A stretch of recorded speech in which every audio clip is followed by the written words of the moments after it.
No han pasado todavía 96 horas desde que estas imágenes aparecían en todas las pantallas de las televisiones españolas.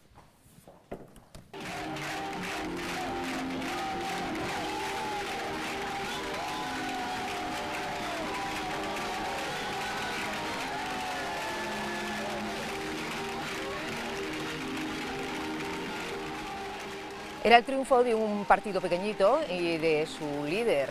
Ciudadanos conseguía la noche del domingo en las elecciones catalanas doblar el número de diputados y constituir un grupo parlamentario propio. Algo muy complicado de conseguir en un país donde hay unos partidos políticos muy consolidados, donde hay dos que se alternan a la hora de gobernar y donde parece que cada vez se va abriendo un huequecito para nuevas ideas y nuevas formas de hacer política. Ricardo Martín, muy buenos días. Muy buenos días. Bienvenido. Muy buenos Susana días. Criado, Muchas muy gracias. buenos días. Buenos Ángel días. del Río, ¿qué tal? Buenos días. Y estáis todos ahí como... Vente un poquito más a mi lado, Ángel, que parece que estáis No me dejaba. apelotonados. Por el frío. No me dejaba. Bueno, bienvenidos los tres. Muchas gracias. Y voy a dar la bienvenida también a un señor que mantiene la figura a pesar de que tiene muchos y variados motivos para haber engordado varios kilos en las últimas horas. Albert Rivera, muy tal? buenos días, Buenos bienvenido. días. Enhorabuena por esos resultados electorales que demuestran, sobre todo, yo creo, que hay una nueva forma de hacer política y que no todo tiene por qué estar en manos de los grandes partidos tradicionales, que a pesar de lo que se suele decir, en España es imposible que haya un nuevo partido político que vaya metiendo la cabeza, ahí está la demostración de que no es así. Yo creo, en primer lugar, gracias por la invitación nuevamente aquí al Círculo, estoy encantado de estar aquí. Y además decir que yo creo que es una pequeña lección moral, ¿no?, para algunos que gastan mucho dinero en campaña, que dicen muchas mentiras, que algunos se llevan tantos porcientos, como estamos viendo en Cataluña, que dicen que España nos roba, pero que los únicos que nos roban están muy cerca de nosotros, y que luego pierden 12 escaños, nos montan un cirio, y algunos con poco más de 200.000 euros de campaña, o sea, 20 veces menos de presupuesto, diciendo la verdad, no robando, planteando alternativas a lo que tenemos, pues triplicamos los votos. Yo quiero dedicar también unas palabras a los 280.000 catalanes que nos han votado. Teníamos 105.000 votos, hemos pasado a casi 300.000, es una tremenda responsabilidad, pero lo dije el otro día en el discurso y lo vuelvo a hacer aquí. Un mensaje también para el resto de españoles. Hay esperanza en Cataluña, se pueden cambiar las cosas. La batalla esta que nos ha servido más le ha salido mal y esto acaba de empezar, por tanto hay que darle la vuelta a la tortilla. Creo que con el tiempo se demostrará que el soberanismo, el independentismo, el separatismo no lleva más que a más problemas y más ruina para Cataluña y a ver cómo se sale Artur Mas de todo esto donde nos ha metido, ¿no? Bueno, vamos a hablar de la situación catalana, que parece que en las últimas horas, bueno, pues tiene algunas variedades, pero hemos pedido a los seguidores del Círculo, que son muchos, que nos manden a través de nuestra dirección de Twitter, @elcirculotm, preguntas para usted. Bueno, se nos ha inundado prácticamente de una única pregunta de momento, que es que Antonio, Ricardo, Susana, Ángel, mira, parecéis vosotros, Caramba. que habéis ido vosotros también. Yo no tengo Twitter, no tengo nada de esto. Vicente, Si yo no todos tengo ni Twitter. preguntan lo mismo, ¿para cuándo Ciudadanos va a dar el gran salto, por ejemplo, a Madrid, o a Valencia, o a Alicante? Es que nos lo preguntan de todas partes. Después de este chute de moral con el que salen ustedes de las elecciones catalanas, ¿para cuándo ese salto? Yo creo que el éxito de Ciudadanos se resume en dos palabras, humildad y trabajo. O sea, hemos sido humildes y hemos trabajado muchísimo y por tanto esa tiene que ser nuestra línea a seguir en el futuro. Y por tanto eso significa que no podemos ser nuevos ricos de la política y eso significa que dar un salto a nivel nacional a todo un país con casi 50 millones de habitantes, con una situación política difícil tiene que ser una cosa muy trabajada, con mucha gente, no lo podemos hacer solos, pero también le digo en positivo que ya hay gente que lo quiere, es cierto, y estos días no hago más que contestar a esa pregunta. Hay gente, por cierto, aquí en la Comunidad de Madrid, en Villanueva del Pardillo, en Guadalajara, en Murcia, grupos también de ciudadanos que están ya en algunos ayuntamientos con agrupaciones, pero yo creo que esa tercera vía ciudadana, constitucionalista, de una España de ciudadanos y no de una España de rojos contra azules, ni de azules contra rojos, ni de tribus, que también tenemos mucha tribu, es la que hay que defender. Como dice la canción que nos prestó el maestro Sabina, pues no hay nada más sagrado, ¿no?, que la libertad. Habla de que ni súbditos ni amos, dice en definitiva la España de los ciudadanos. Yo creo que esa España tiene que caer tarde o temprano. Yo creo que estamos al final de un régimen político. Yo tengo la sensación de que la partitocracia que vino de la dictadura a un sistema de partidos muy cerrado se está agotando y los ciudadanos tenemos que tomar el poder, y el poder desde luego desde la palabra, desde el diálogo y desde la democracia. Por tanto, hay esperanza. En el último Congreso de los Diputados entraron 6 partidos nuevos, cada uno con distintas ideologías. A algunos no me hubiera gustado que entrase nunca, como Amaiur o Bildu, pero también entran en otros partidos. En los parlamentos autonómicos está entrando gente. La grieta se abre del muro. Ahora, fíjate qué curiosidad, Eli, empezamos la campaña tumbando un muro nosotros. Dijimos que había un muro, el de la partitocracia, que habían que empezar a abrir una grieta y la hemos abierto. Y también dijimos que no queríamos muros dentro de España ni fronteras, ¿no? Entonces yo creo que eso va a caer tarde o temprano, pero hay que hacerlo bien. Y lo que le digo a los ciudadanos que nos envían muchos correos estos días, paciencia, hay que trabajar las cosas, hay que luchar contra dos grandes transatlánticos, con una barca que ahora es un poquito más potente, que son el PP y el PSOE, y creo que esos partidos también tienen que reflexionar internamente, ¿no? En Cataluña, Ciudadanos hoy tiene el 60% ya de votos del PP o el 55% del PSOE. Entonces, eso significa que hay gente que ha empezado a confiar en otro partido constitucionalista porque lo ve de otra manera, ¿no? Bueno, vamos a hablar de muchas cosas. Vamos a hablar de Ciudadanos, vamos a hablar de la actualidad, pero la primera pregunta, antes de ceder ya la palabra a mis compañeros, invitarles que se integren en esta tertulia entrevista, es qué va a pasar en Cataluña, señor Rivera, porque es cierto, y lo hemos comentado en esta tertulia, que la situación que se plantea ahora después de estas elecciones anticipadas convocadas por el señor Mas, de las que ha salido escaldados, es tremenda. Aparentemente Cataluña puede convertirse en una comunidad ingobernable porque tiene que buscar un socio de gobierno CiU, porque el socio que le va a apoyar en una cosa no le apoya en otra, porque el otro que le apoya en la otra no le apoya en la una. Por lo visto ha habido una conversación entre Mariano Rajoy y Artur Mas en las últimas horas, donde el presidente del gobierno ha venido a decirle, oye, yo te echo una mano a cambio de que aparques tu plan soberanista. ¿Pero usted qué cree que va a hacer el señor Mas? ¿Con quién va a pactar? ¿Cómo va a quedar el gobierno catalán? Yo creo que Artur Mas es ahora mismo un fugitivo de la política, es decir, una persona que está huyendo hacia adelante y que cada vez le pisa más los talones. Le pisan los talones la economía, le pisan los talones la corrupción y lo que pueda sucederle a él y a su partido, y le pisan los talones el batacazo que se ha pegado a las elecciones. Por tanto, es un fugitivo de la política, entiéndase, como en sentido figurado, pero desde luego lo que debe hacer es dimitir. Yo creo que todo lo que no sea... O sea, Artur Mas hoy es un tapón, un problema, llámenle como quiera, y CiU, que es un partido que siempre ha ganado las elecciones, siempre, las 9 elecciones en Cataluña las ha ganado, debería reflexionar primero por qué ha perdido 12 escaños. Me consta que dentro de CiU hay gente cabreada, es decir, que no le ha gustado ni la convocatoria, ni evidentemente el resultado, y la pregunta es, ¿va a mover CiU ficha para que Mas no sea el candidato, como pasó con Ibarretxe cuando fracasó y pusieron a Urkullu? Si no hacen eso, ¿van a sacrificar a Cataluña entera para que Mas continúe su vida política? ¿Vamos a tener todos los catalanes que pagar el grave error de Artur Mas? Yo creo que no. Yo voy a decírselo personalmente a Artur Mas y creo que es mi obligación. Lo dije en campaña y dije que Artur Mas debía marcharse si perdía escaños. No es que haya perdido 1 ni 2, ha perdido 12. Entonces se lo diré en la reunión que tengamos y creo que hay que decírselo. Y además lo digo sinceramente, es decir, creo que es bueno para su partido y para Cataluña que se busquen puentes con la oposición para gobernar Cataluña. Y si tenemos que echar un cable en temas económicos, en temas de gobernabilidad, temas muy puntuales, oye, hablemos entre todos, ¿no? Porque Cataluña está por delante de la carrera política de Artur Mas. Yo creo que el éxito de Ciudadanos en las elecciones catalanas ha sido primero un mensaje renovado y sobre todo un mensaje claro, que es lo que hace falta en la política española. La aparición en una situación de crisis de liderazgo en la política de nuestro país, la aparición de un líder joven, creíble, con una imagen nueva, también ha facilitado el éxito de Ciudadanos. Saltar a otras latitudes, como podía ser la Comunidad de Madrid, UPyD lo hizo en su día, y cuando decían, bueno, es que no es lo mismo el éxito obtenido por UPyD a nivel nacional que luego por demarcaciones o por comunidades. Aquí UPyD concurrió por primera vez a las elecciones y ganó escaños en la Asamblea de Madrid, en los ayuntamientos, hasta convertirse casi en la llave de muchos gobiernos. ¿Esa puede ser la trayectoria política de Ciudadanos? Bueno, yo creo que especular sobre... Yo creo que en la campaña lo dije muchas veces, incluso con nuestro grupo parlamentario, que era un objetivo que se ha duplicado casi el objetivo. Pero jugar al cuento de la lechera es muy peligroso, ¿no? Porque al final el cuento de la lechera acaba rompiéndose los cántaros. Entonces, aquí hacer especulaciones de entonces yo tendría tanto y extrapolo este resultado, lo llevo a Madrid.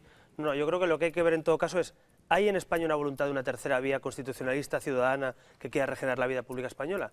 A mí me da la sensación cada vez más que sí. ¿Eso se puede constituir en una plataforma, en un partido, en un grupo de gentes y personas en España que quieran eso? Ya lo veremos, ¿no? Ahora, lo que también le digo una cosa, solos no lo vamos a hacer. Es decir, aquí hace falta que la gente se implique, y me consta que hay gente que se quiere implicar, y no precisamente en el mundo de la política tradicional, sino gente de la sociedad civil, profesionales, gente preparada, ¿no? Que yo creo que también lo que hace falta un poco, puede sonar un poco mal, pero gente preparada. Tenemos cuadros en algunos partidos que si tuvieran que trabajar en una empresa, lo tendrían muy complicado, a no ser que les coloquen, ahí no hay paro, luego los colocan a todos, cuando se quedan fuera de la lista siempre acaban en alguna empresa pública, ¿no?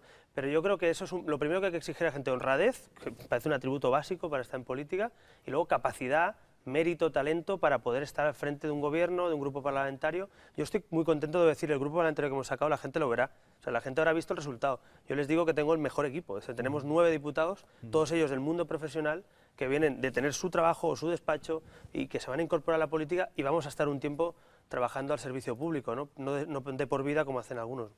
Me contaba Albert al entrar que a partir de ahora, bueno, ya habéis estado trabajando, pero ahora más vas a trabajar para intentar solucionar los problemas de los catalanes, que son la crisis, el paro y también la corrupción. Me interesa lo de la corrupción. ¿Qué proponéis vosotros para acabar con esta corrupción que parece que está azotando a toda España, a cualquier municipio, a cualquier región, pero también a cualquier institución, a cualquier partido político, que es un mal endémico del país y de las instituciones? ¿Qué proponéis para realmente que los españoles no convivamos con esta lacra que nos está... Sí, desde Ciudadanos hemos propuesto 2 cosas. Primero, creo que el problema principal está en el sistema de partidos y la financiación de los partidos. Es decir, si se entiende, lamentablemente, que esto que sale del 3%, todo el mundo nos extraña y sabe lo que es, tenemos un problema. Cuando Maragall le dijo a Mas: usted tiene un problema que es el 3%, y Mas no le preguntó ¿qué quiere decir usted?, sino le dijo: oiga, señor Maragall, vamos a llevarnos bien. Es que parecía aquello Sicilia, ¿no? Pero todo el mundo sabe de qué hablamos, y es evidente que ahora lo hemos visto en Sabadell, que todo el mundo sabíamos de lo que hablábamos, ¿no? Menos los ciudadanos, pero los que estaban en política parece que lo sabían. Entonces, eso no puede ser, que la corrupción se institucionalice y se admita como una mordida habitual para que un empresario se extorsione o un empresario intente extorsionar a alguien para estar en un sitio, ¿no? Entonces, primero, a mí me parecen medidas concretas. Pues mire, por ejemplo, que los partidos sean responsables subsidiarios de la corrupción.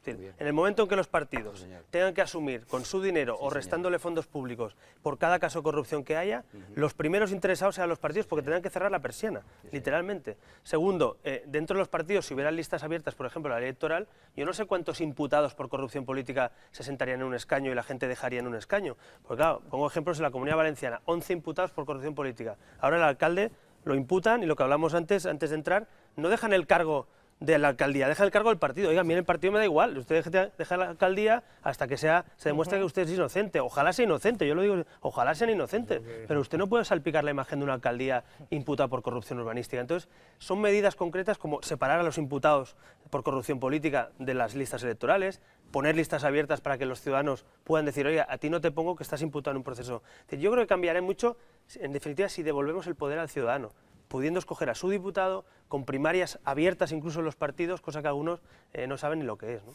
Sobre el tema de la corrupción, ayer precisamente Partido Popular y UPyD votaron a favor de un gran pacto entre todos los partidos para eliminar a los corruptos de sus listas, cosa que no fue apoyada por ninguno del resto de los partidos, ni PSOE, ni Izquierda Unida, ni demás. Pero aparte de la corrupción política, lo que sí parece que se ha visto en estas elecciones catalanas es que existe, yo no voy a llamarlo corrupción, pero sí existe una cierta connivencia judicial que está amoldando los tiempos de la justicia a los tiempos políticos. Y yo no sé usted, pero eso a mí como ciudadana me preocupa muchísimo. A mí muchísimo, porque me parece que volvemos al problema de antes. Cuando 4 personas en este país se reparten todos los poderes del país, no hay separación de poderes. Es decir, cuando el secretario general del PSOE, el presidente del PP y los secretarios general de PNV y CiU dicen quién forma parte del Constitucional, cómo se controla el Consejo General del Poder Judicial, no por jueces, sino puesto por los partidos. Cuando tú los escalafones judiciales o los tribunales superiores de justicia los coges en los parlamentos. Entonces, claro, tenemos un problema y entonces la gente lo ve con normalidad, pero la pregunta es: ¿a un ciudadano normal, a un empresario que le quieran ejecutar ahora, le van a paralizar un proceso porque esté de vacaciones o porque tenga un hijo enfermo? No, le van a ejecutar igual. Y aquí dice: no, es que como hay elecciones, oiga, pues puede haber salido también antes de las elecciones, no solo después. Entonces, esto es un poco extraño, ¿no? Parece que aquí hay una serie de presiones, de pactos, no sé cómo llamarlo, que demasiado sospechosos como para no tenerlos en cuenta. Que 24 horas después de unas elecciones salga un caso que lleva 2 años investigándose del tamaño tal de la Operación Mercurio, pues hombre, yo no me pregunto por qué ha salido ahora, sino por qué no ha salido antes, igual que lo del Mundo, ¿no? Oiga, tiene 137 millones en Suiza el señor Pujol, y la pregunta aquí es matar al mensajero. No, yo me pregunto, pero aparte de que lo que haya hecho el Mundo sea o no sea o haya un borrador, ¿usted tiene 137 millones en Suiza? Bueno, ahora se ha abierto una querella, vamos a ver qué pasa, porque en la querella también se pueden saber muchas cosas. Entonces, yo creo que esa querella que ha metido CiU, vamos a ver qué pasa, porque a mí me parece que llevamos demasiados casos de corrupción donde primero se mata al mensajero y después acaba saliendo el caso de corrupción.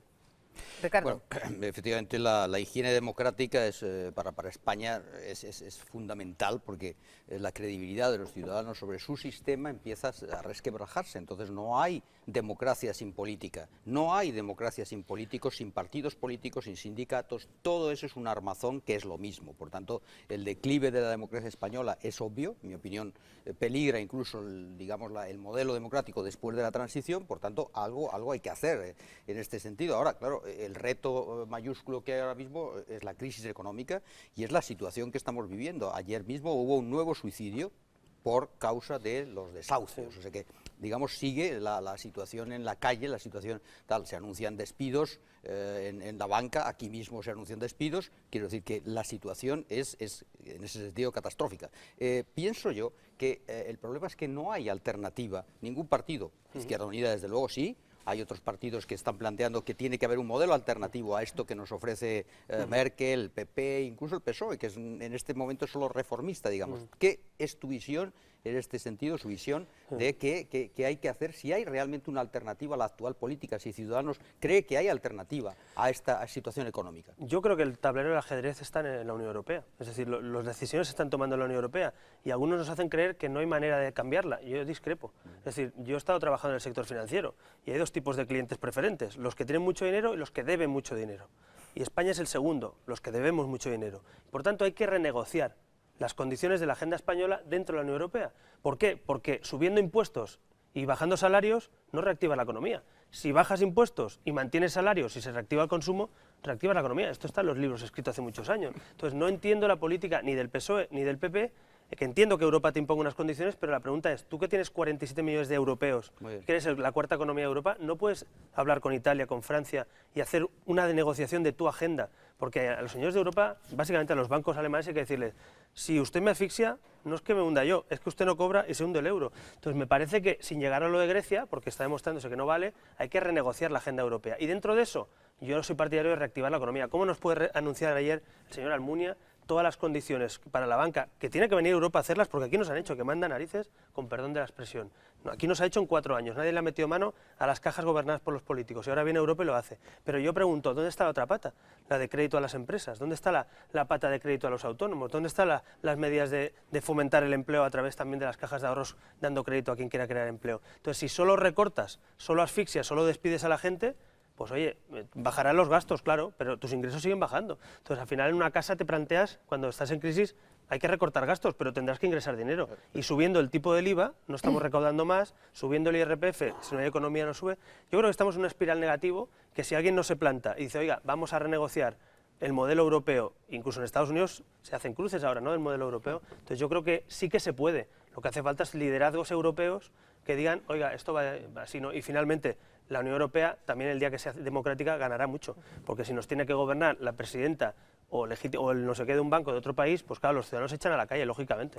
Precisamente hay un seguidor del Círculo que pregunta eso, propuestas. ¿Tienen ustedes propuestas para la democratización de las instituciones europeas? Absolutamente, es decir, a mí me parece que hasta que no tengamos un presidente de la Unión Europea que piense en los europeos y no en su localidad, imagínese que aquí en España tuviera que gobernar. Bueno, a veces parece que pasa así, ¿no?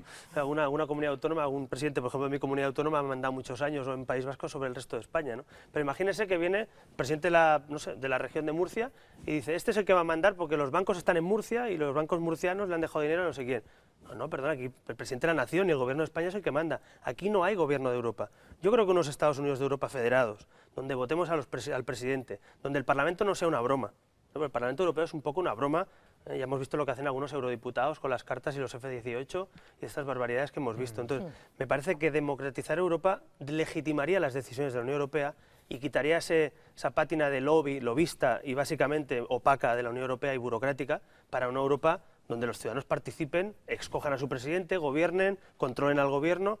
Yo creo que hasta que no demos ese paso va a ser muy difícil que tenga legitimidad la decisión que tomen en Bruselas, porque es muy complicado. Cuando este gobierno tomó las riendas, el gobierno de Rajoy, empezó a hacer ajustes muy severos, cortes muy radicales. Todos pensábamos que quizá, porque también el gobierno lo hacía intuir, que en 2013 pudiera haber algún brote verde. Ahora ya es 2014 cuando menos.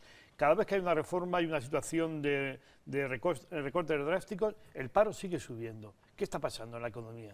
Bueno, yo creo que estamos en esa espiral que decíamos, es decir, si tú lo que haces es echar a la gente a la calle, bajar salarios, por tanto matar el consumo, además del drama social que supone, pero hablo ya en términos macroeconómicos, y encima subes impuestos y entonces gastas menos, al final es un pan con unas tortas, es decir, tienes unos ingresos que siguen cayendo. Entonces yo creo que es al revés, hay que dejar que la gente consuma, a las clases medias especialmente no machacarlas con tasas universitarias, judiciales, sobre el euro por receta, o sea, eso al final carga también a las clases medias, ¿no? Entonces yo lo que alucino un poco es que todas estas tesis no son nuestras de Ciudadanos, son tesis que están encima de la mesa puestas hasta por el Partido Popular. O sea, el PP cuando estaba en la oposición decía que subir el IVA era un lastre, se recogieron firmas aquí y yo estaba de acuerdo, no en recoger firmas, pero es verdad, subir el IVA a según qué sectores mata la economía. Entonces, que llegues ahí y digas, no es mi voluntad, pero lo hago, oiga, pero es que gobernar no es ser un mandado de nadie, es gobernar tu país y tienes que negociar esas condiciones. Que es difícil, sin duda, yo lo reconozco, gobernar España hoy debe ser dificilísimo. Pero hombre, es que hay muchas cosas, mucha gente que también tiene una situación muy difícil en sus casas, por tanto hay que hacer un esfuerzo, ¿no? Nos llega otra pregunta de Antonia que dice, ¿es usted partidario de la privatización o de la externalización de los servicios públicos? Pues mire, yo creo que hay servicios públicos y servicios públicos. Es decir, yo creo que la sanidad y la educación, por lo que suponen para un país estratégicamente, deben tener unas garantías, ¿no?, de equidad, y sobre todo que no sean un negocio simplemente. Es legítimo tener un hospital privado, es legítimo tener escuelas privadas, pero la garantía de educación y sanidad me parece que tiene que haber unos estándares mínimos para todo el mundo, pero en cambio, por ejemplo, pues a lo mejor tener una concesionaria de autopistas o de agua, pues no sé, pues ahí igual sí, ¿no? Es decir, yo creo que el núcleo duro del bienestar y los derechos sociales debe estar garantizado y el resto puede externalizarse. Albert Rivera, que ha sido un placer tenerle aquí. Igualmente. Yo espero volverle a ver. Yo estaré encantado de venir otra vez. Muchísimas gracias por haber estado con nosotros. Ricardo, Susana, Ángel, que Bueno, en fin, que nos marchamos un ratito antes de lo que es habitual. Nos vemos mañana, si Muchas ustedes gracias. quieren, aquí Adiós. como siempre.